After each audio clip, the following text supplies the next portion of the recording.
Good evening.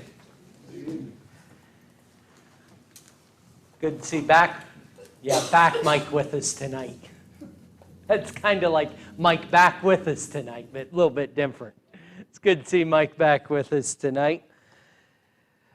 Kevin, you sang that song, that rock, that cleft rock. John and I did our Bible study a few weeks ago in Belger's Rocks, right? Yeah. Boy.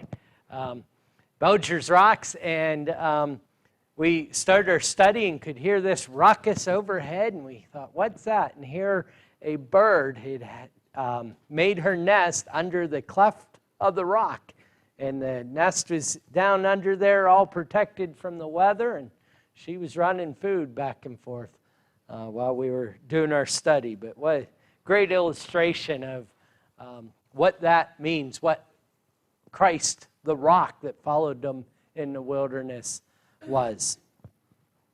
I hope you had as good of an afternoon as we did. We had a number of people at the evangelism team meeting today and had an enjoyable afternoon of food and company with one another, and discussed our efforts to do what God would have us to do in spreading His Word. And what a beautiful afternoon that was to be together and to discuss those things.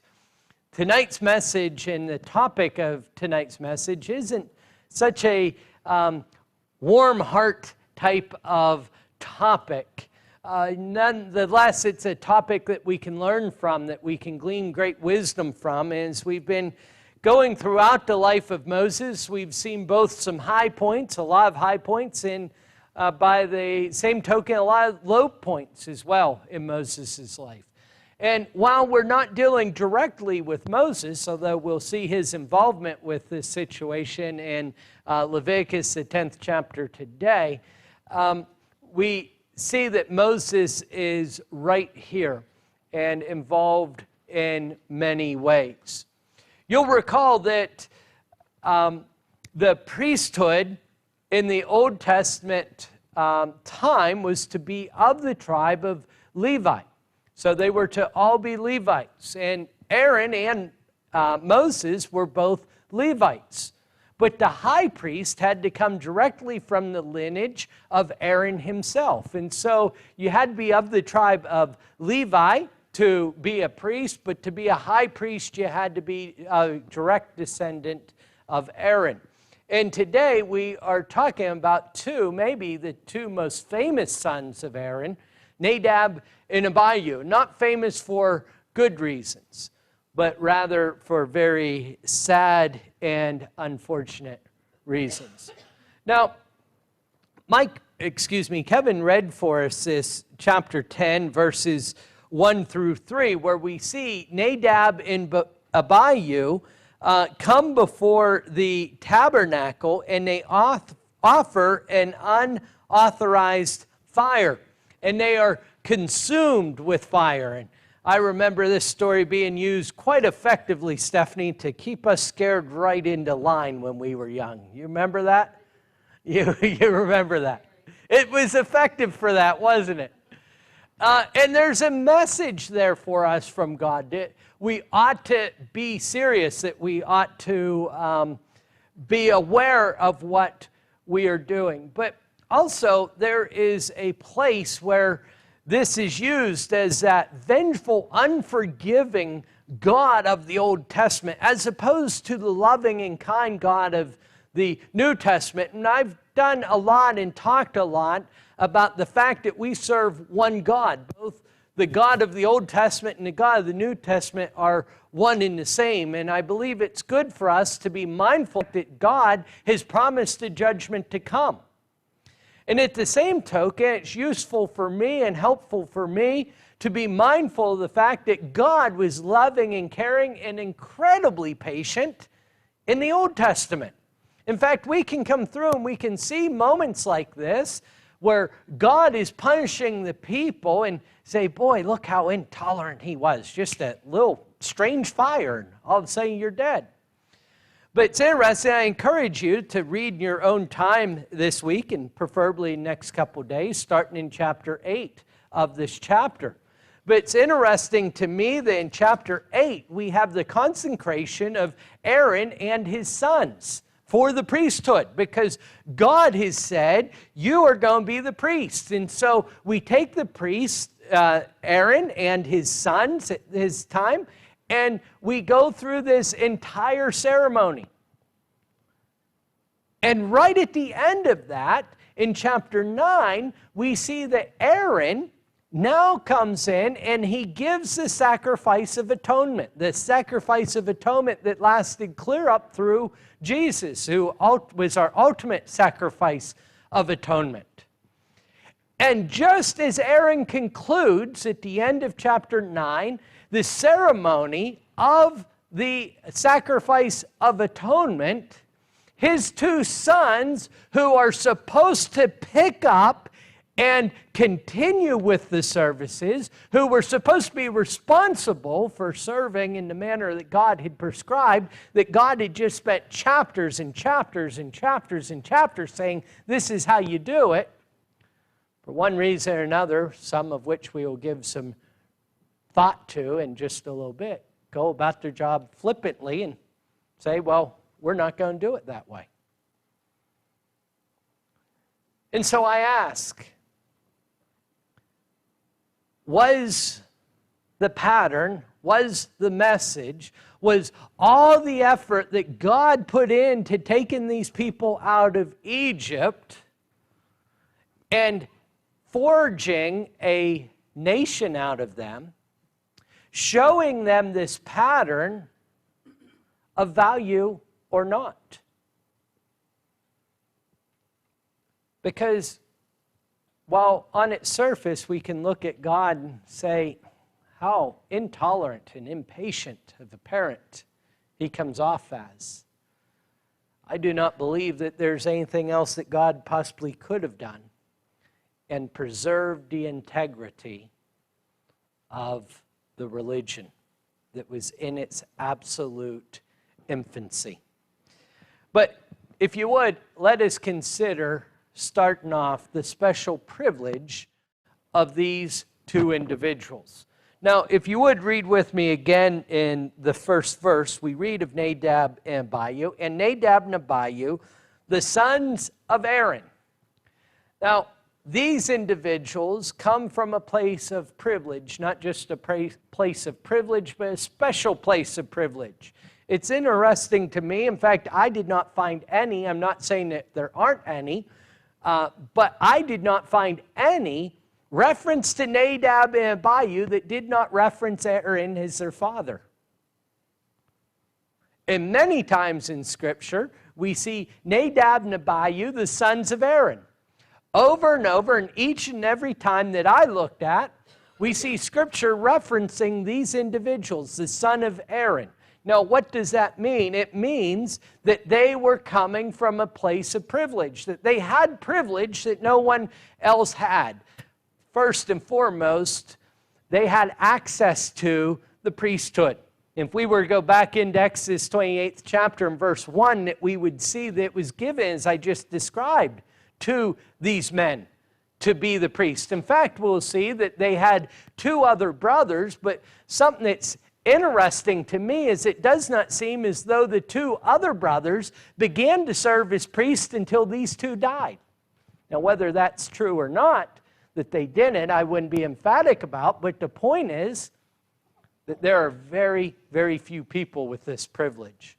It seems as though even their brothers did not begin to serve until after their death.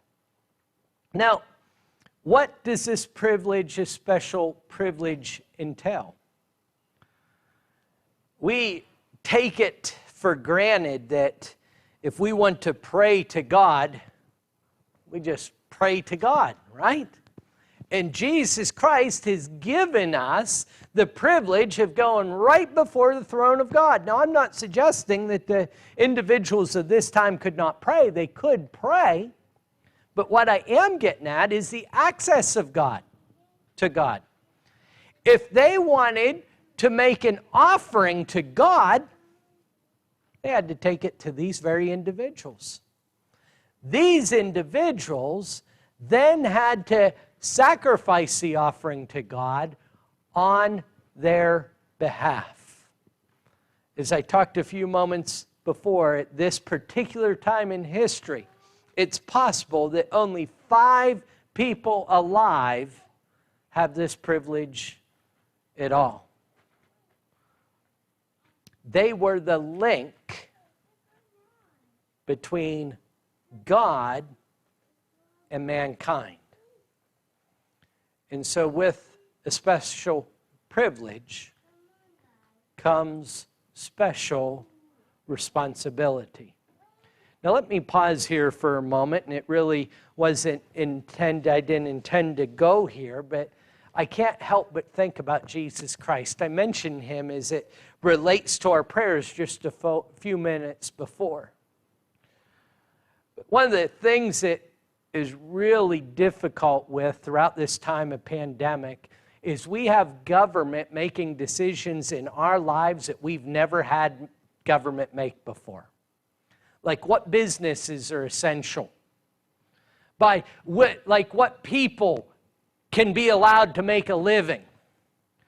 What people have to hand everything they've made their entire life back over to the bank. What people do this and what people do that. And you know what? It's frustrating. Now, I think government's doing their level best. The fact of the matter is they're just not very good at it because they're government. Let me be a little more direct. They're not very good at it. That's the way I like to say it. Kevin's going to lose it over here.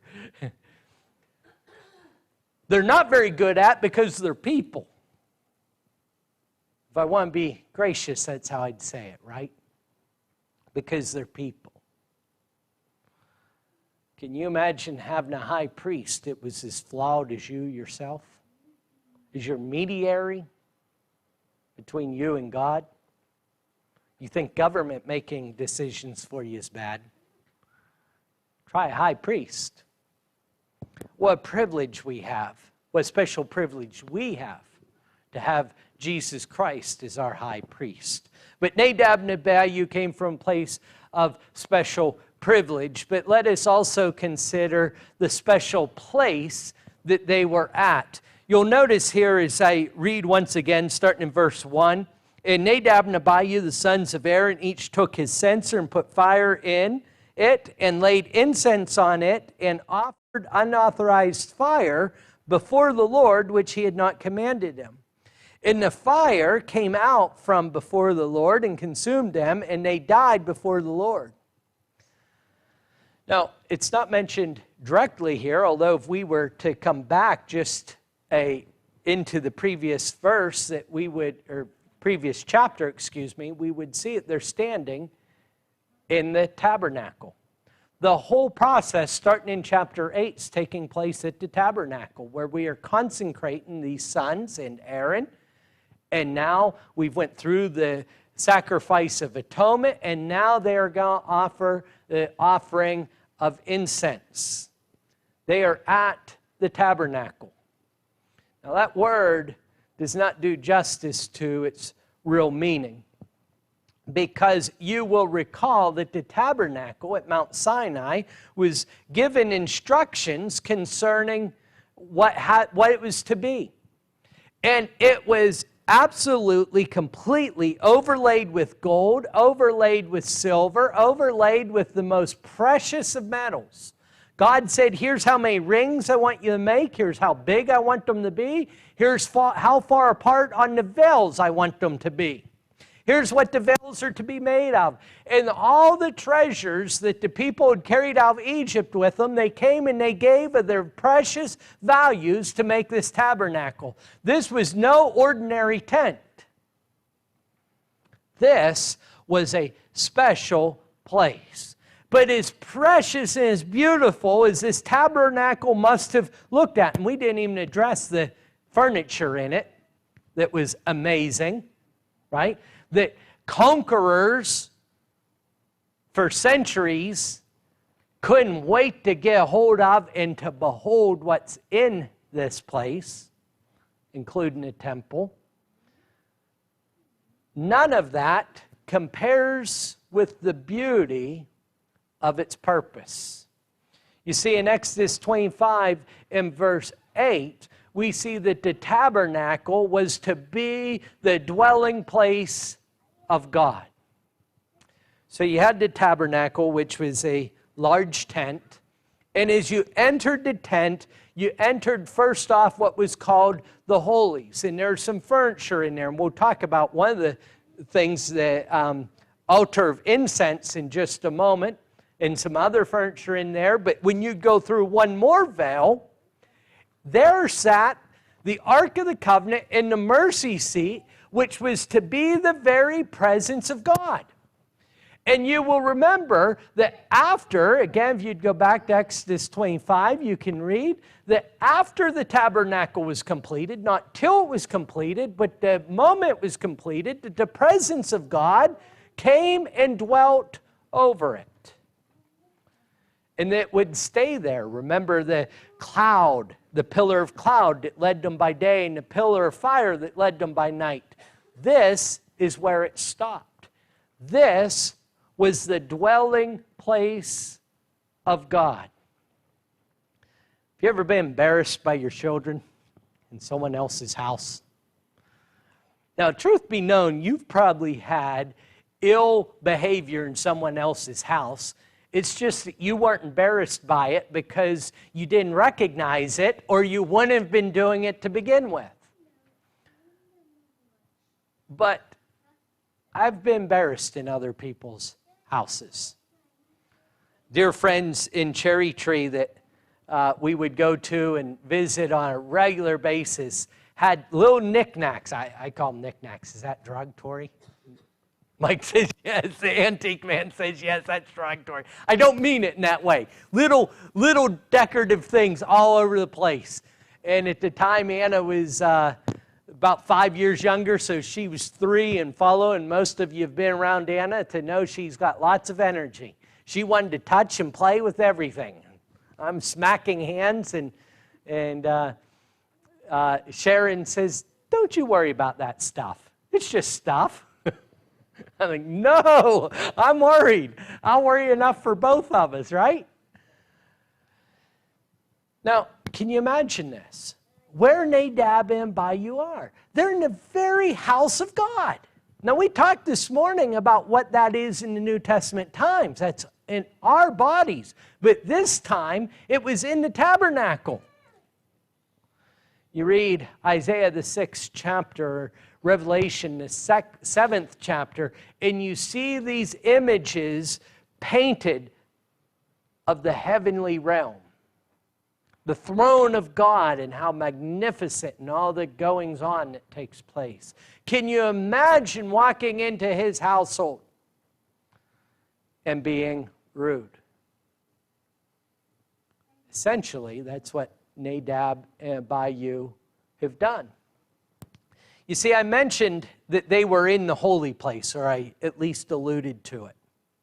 But not only were they in the holy place, if we were to go back and draw a detailed description of what all was in the tabernacle, we would see that the altar of incense was right against the veil between the holies and the Holy of Holies. In other words, they were as close as you could get to the presence of God here on earth. These people, although they didn't act it, were in a very special place. You see, they were part of a very special pattern. You will recall that Moses was told numerous times, "Such as you see, keep the pattern." That's Mike's paraphrase, but that's essentially what he was told. Do everything just as you have seen it. Do it as you follow the pattern. It's interesting to me that Hebrews, the 8th chapter, tells us why that is. Verse 5 says that they are a copy of heavenly things. Sometimes when I think about improving upon God's plan, I say it kind of hypothetically. I don't really sit around thinking about improving on God's plan. But if I were, I believe I would hopefully think about this verse, realizing that the things that Moses was told to do were to be a copy or representation of heavenly things.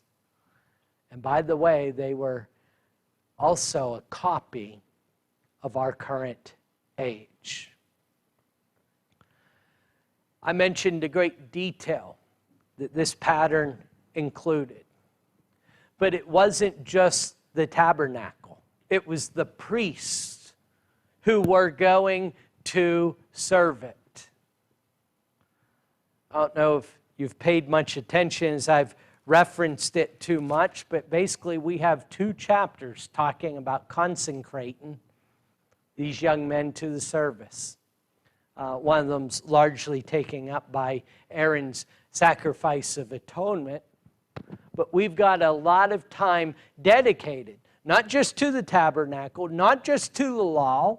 You'll remember, people talk a lot about the 10 Commandments. In Exodus, the 20th chapter, Moses comes down with the 10 Commandments, and we're given those 10 Commandments in a few verses.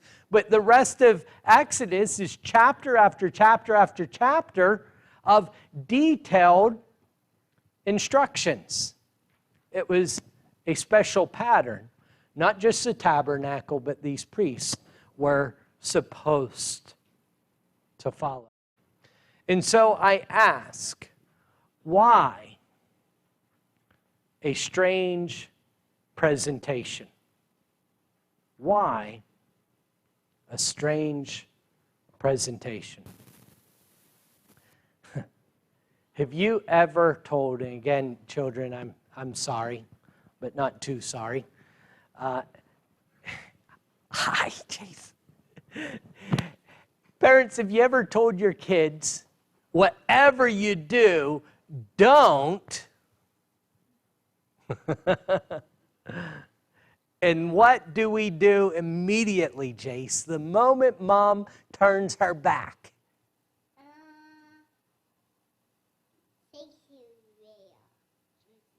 Say JC Bear. Yeah. What does JC Bear do? He sometimes does exactly what he's not supposed to do, right? Now, I don't know why children do that, but I even have less of an inkling as to why adults do it. Don't we do that? I mean, tell a kid not to stick his tongue on the frozen pole, right? He's going to do it. But Bob, you had some holes in your shed for similar ideas, right?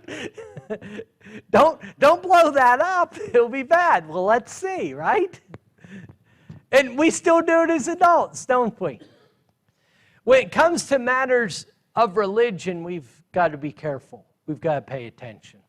Notice the high note that Aaron ended on in the 9th chapter, 22 through 24.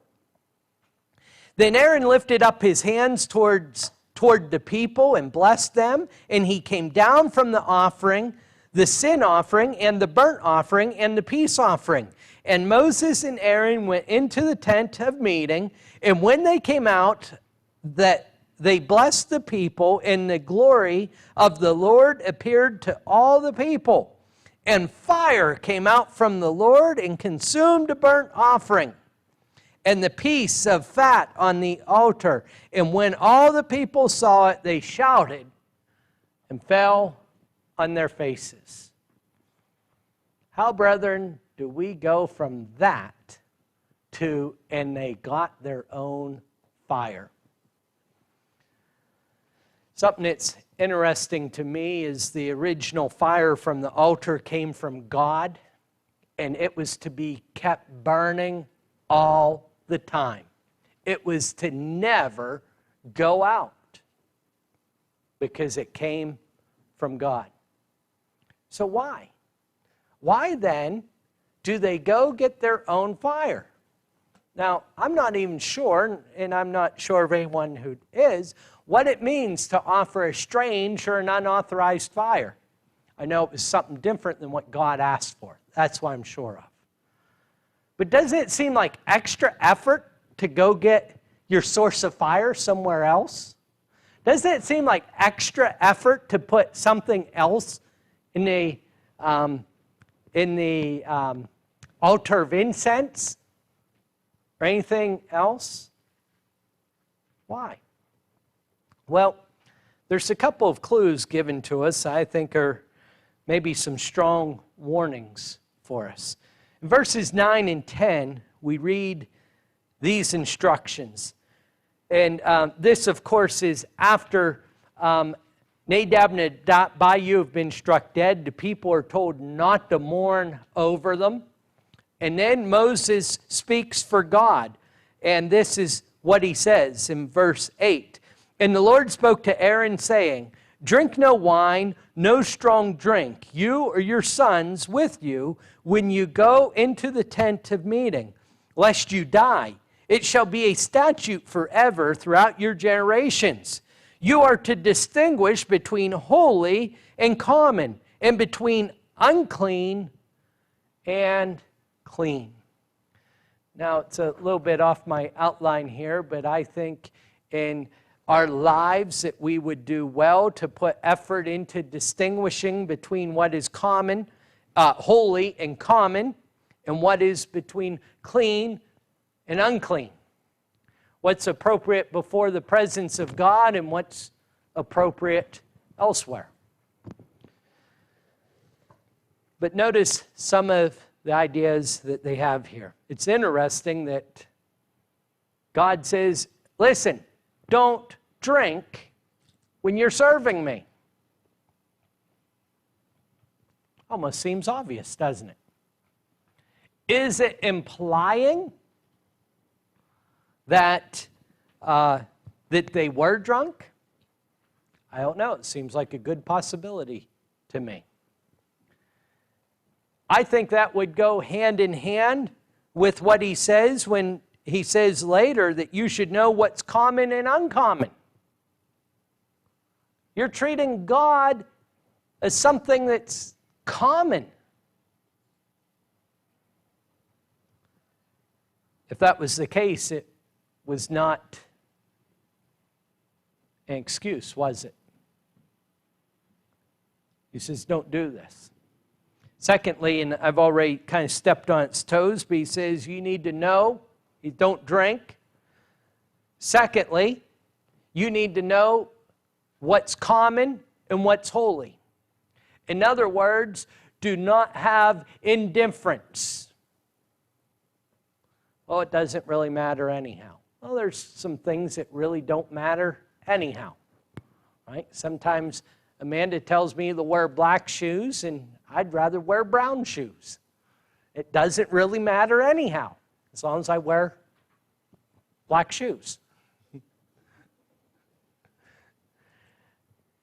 But there's some things that matter, right? There's some things that make a big difference. I think we ought to be aware of that we ought to strive to know the difference, as God told these priests, between what is holy and what is common. And I don't know whether it's worse or not. It seems so in my mind, but the last thing that God tells Aaron, that you should know what is unclean and clean. What's right and what's wrong. There's a real possibility that these priests just simply said, I'm not doing that. I'll do it my way. Doesn't seem out of the realm of possibilities, does it? I doubt it's out of the realm of possibilities for them, because it's probably not been out of the realm of possibilities for you. It certainly hasn't been for me in aspects of my life. I know this is what I ought to do, but I'm doing this.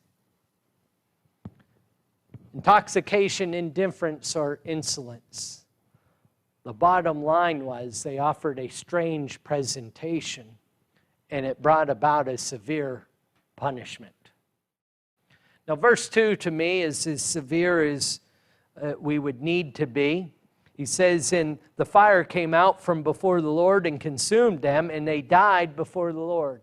Isn't it interesting that the very thing that was a blessing to them in every other way and prior to this is now their curse?